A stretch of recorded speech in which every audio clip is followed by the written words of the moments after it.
Hello again from Systema Israel. Today we're going to do preliminary exercises and how to handle your movement when you're being caught. We'll start with something very simple. You take 2 points of contact on your shoulders. For example, someone puts their hands on your shoulders. You don't move your shoulders, you move your body around your shoulders. This forces you to connect the movement of your hips, your legs, and your shoulders and your spine all together. You go forward, you go backwards, you go any way you want. First together, and then you go one,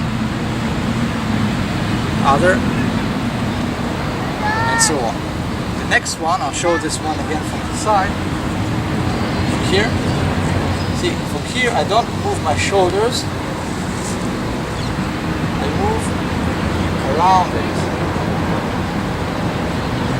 with the breath. Next one, you move your hips, but without moving the center of your pelvis. If there's a slight bridge here, I don't move to the side, which means that the center would move. I don't move forward. So this stays there, and you just move around it. This forms a circle, and the other hip moves a circle. What you need to do is to move 2 legs in sync together, but in different movements. If I just lower one leg, it means that the line changes and the center also moves. But if when one leg goes down, the other one goes up, then the center can stay in place and you can continue to have some form of freedom in your movement, especially when you're walking on slippery turf or when you're being pushed. Now, exercises to do this together is the exercises when someone holds your shoulders. You can also do this with the 90-degree angle in a wall. Just come towards it, give it 90 degrees until you make contact, and then when you make contact you move in and out. With the hips you just have to pay attention. Either take a piece of an umbrella or a stick and put it between your pelvis, the middle and the wall. You keep the tension constant without allowing the stick to fall. The moment that it falls or wavers, it means that you allowed your center to move. You can also do this, of course, with putting the stick in the back. Less pain if it drops on you. Now, if someone catches your hand, for example, here, if he moves his hand, he moves my hand, and I'm going this way, it means that I'm allowing the tension from here or the movement from here to go to the body. But if I'm moving my shoulder,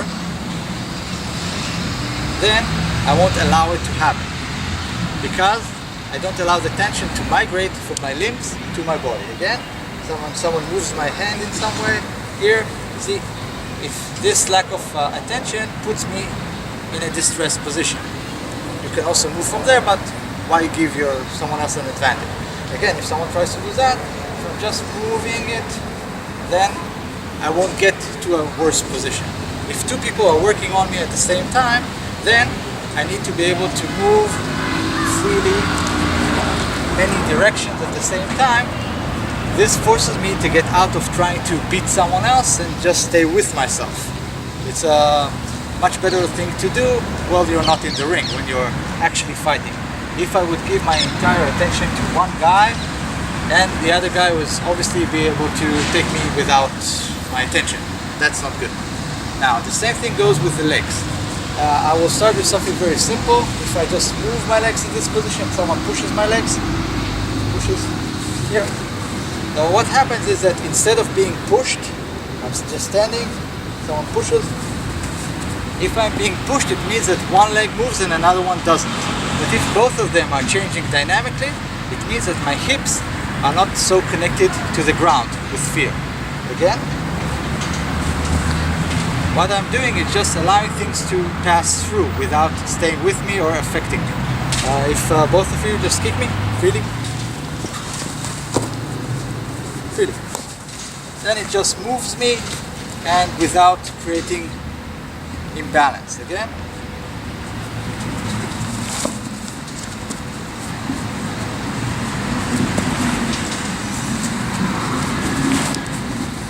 another thing that you can do with this is to transfer tension from one place to another. If some person catches you, instead of trying to move away, you can connect the movement of the shoulders and hips together.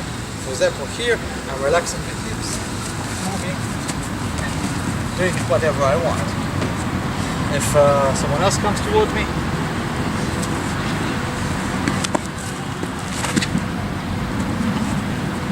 now, one of the best things that you can do is to look like you're getting hit without actually getting hit.